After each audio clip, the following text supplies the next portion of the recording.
Permanent friendship বলতে আসলে কিছুই হয় না।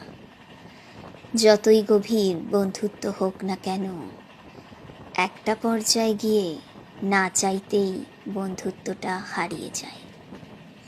এক সময় আপনি যার সাথে ক্লোজ ছিলেন, এখন তাদের সাথে সম্পর্কটা টিকে আছে, কিন্তু ওই আগের মতো ক্লোজনেসটা নেই। যাকে নিজের বেস্ট ফ্রেন্ড দাবি করতেন, এক সময় দেখবেন সে আর ওই জায়গায় নেই।